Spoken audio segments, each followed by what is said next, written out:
Drugo vprašanje. Pozdravljen Aleš, prosila bi za razlago iz tvoje prakse, kaj vse telo že leta prej kompenzira, preden nastane rak. Kateri tip ljudi je po tvojem mnenju najbolj dovzeten, da zboli za rakom? Je bila zaznana razlika pri tej bolezni med podmornico in letalom? Zanima me predvsem, katere so prevladujoče lastnosti teh ljudi, pomanjkanje zavedanja, katerih čustev je najbolj prisotno oziroma katera čustva so dominantno potlačena ter katera ravnanja prevladujejo, ki so za osebo destruktivna, naprimer nezmožnost ali zelo težko reči nekomu ne. Rak kot tak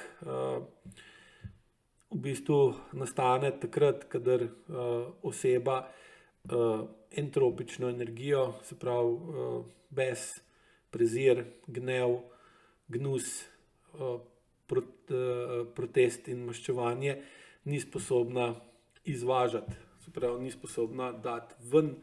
z namenom, da bi s to energijo vplivala na odnose, v katerih je nemočna in ki v njenem telesu aktivirajo produkcijo močne potencialne energije, zato da bi se iz te nemoči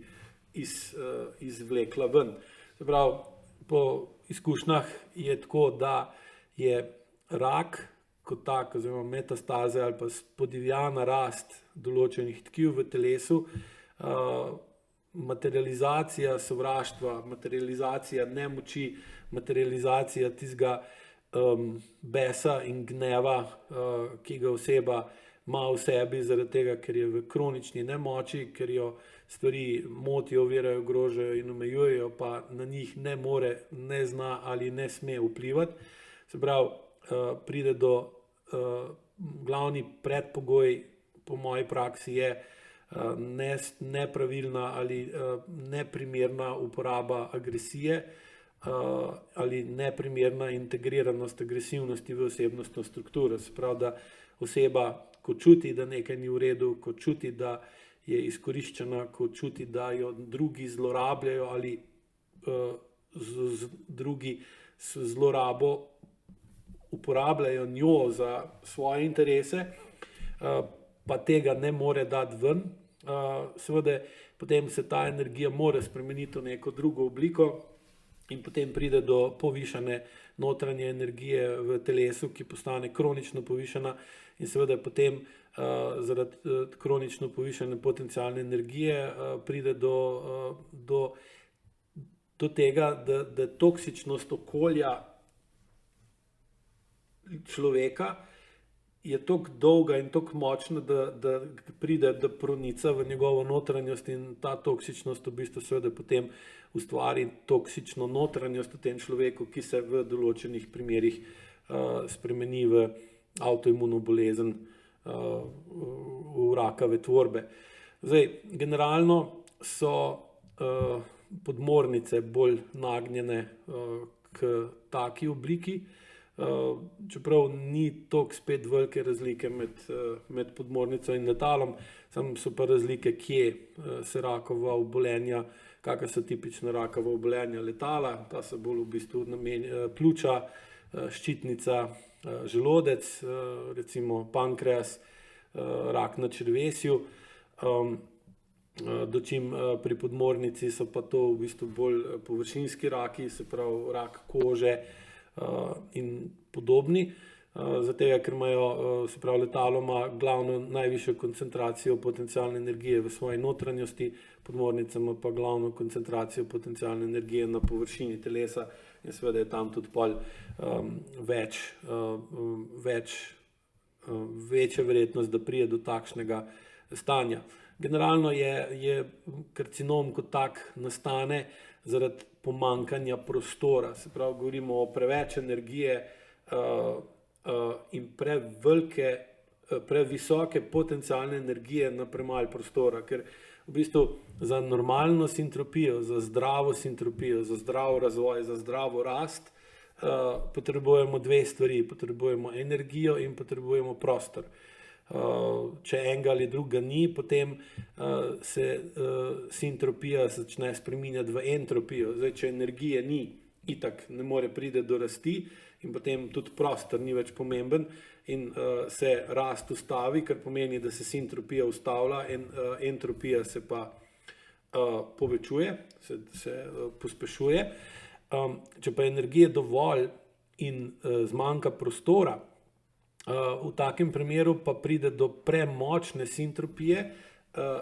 ki zavzame ves prostor in potem se v bistvu zaradi stiske, prostorske stiske v tej sintropiji ustvarja huda, hitra entropija, ki je v bistvu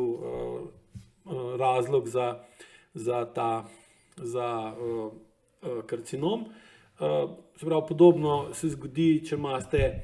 preveč ljudi na premalem prostoru predolg časa, pa če niso sestradani oziroma če jim ne vzamete še hrano, tako kot recimo v taboriščih, pride potem do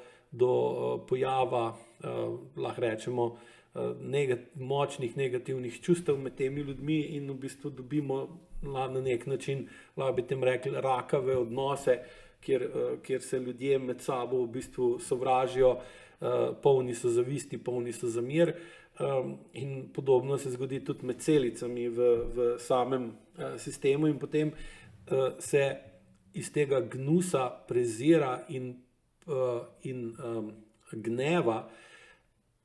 katerega namen je, da se stvari nehajo, da se, tako kot sem prej razlagal pri psoriazi, da se stvari prekinejo, se v bistvu zgodi to,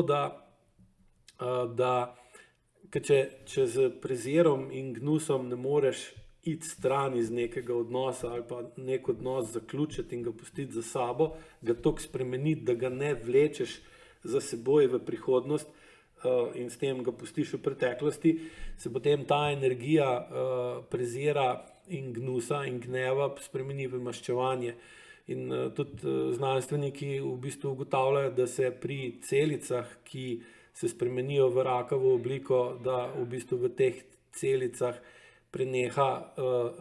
se pravi, nehajo imeti tako imenovan harakiri odziv, ki normalna zdrava celica, v bistvu normalna nerakava celica ali pa celica, ki ne živi v toksičnem okolju, ko začuti, da ni več v redu, da se njena sintropičnost in notranje ravnovesje in učinkovitost delovanja dovolj zmanjša, v bistvu uniči, ubije samo sebe in s tem v bistvu prepreči, da bi se njena neučinkovitost in njena notranja entropija razširila na okolje. Seveda v primernih okoliščinah se pa ta, lahko bi rekli z tega vidika, da se celica želi maščevati okolju, v katerem je, zaradi tega, ker pač je okolje, v katerem je funkcionirala, bilo do nje toliko toksično in sistem ni mogel to toksičnost dati ven iz telesa, zaradi tega, ker je bila okolica, v kateri je ta oseba funkcionirala, toksična, da zaradi osmoze ne moreš ti imeti noter v notranjosti telesa dobro, pa lepo, pa svetlo okrog tebe, pa vse obratno. In zdaj pri osebah, ki imajo karcinom oziroma podobne avtoimunske bolezni, je senzorno-motorna amnezija običajno toliko visoka, da nimajo nobenega, da nimajo zavedanja, v kakšnih toksičnih odnosih živijo in potem seveda tudi ne morejo se rešiti ven iz teh toksičnih odnosov, ker jih ne prepoznajo kot toksične in potem ta toksičnost iz okolja gre v notranjost telesa, ustvarja notranje toksično okolje, proti katerem se telo bori z entropičnimi agresivnimi čustvi, ampak ga zaradi podzavesti in zavesti osebe, ki ne prepozna, proti čemu se telo bori, na kaj jo že leta prej opozarja, se ne pride do dovolj jasnega zavedanja, kaj je potrebno narediti, da bi se to spremenilo. In seveda se ta toksičnost v notranjosti telesa na določenih organih, na določenih delih telesa spremeni v maščevanje in se lahko potem razvije avtoimunski sistem. In tudi nasplošno, recimo učenje AEQ metode je za take ljudi zelo zahtevno, ker bolj ko skozi vaje čutijo svoje telo, bolj v bistvu vidijo, kako toksičnost imajo v sebi in zakaj in odkje jo sploh dobivajo, kar pomeni, da morajo pol v zelo konkretno urejevanje odnosov in vpliv na okolje, za kar pa dostikrat nimajo energije, niti prave volje, pa tudi okolica nima interesa, da bi se te ljudje dejansko pozdravili in bili bolje, ampak od njih zahtevajo, da pač so pozitivni, da so takšni, da ne pokažejo tiste slabosti, pa utrujenosti ali pa razočaranosti nad vsem skupaj, ker pa okolico spravijo v stisko in pa ponovadi tudi taki ljudje na zunaj poskušajo biti pozitivni, borbeni, polni energije in odločenosti, da bojo premagali to bolezen, dejansko pa se ne upajo ali pa ne znajo spremeniti okolice, v kateri so, zaradi katere se jim verjetnost, da bojo to naredili, bistveno zmanjša. Tako da to bi zaenkrat o tem, daj drugič pa še kaj več.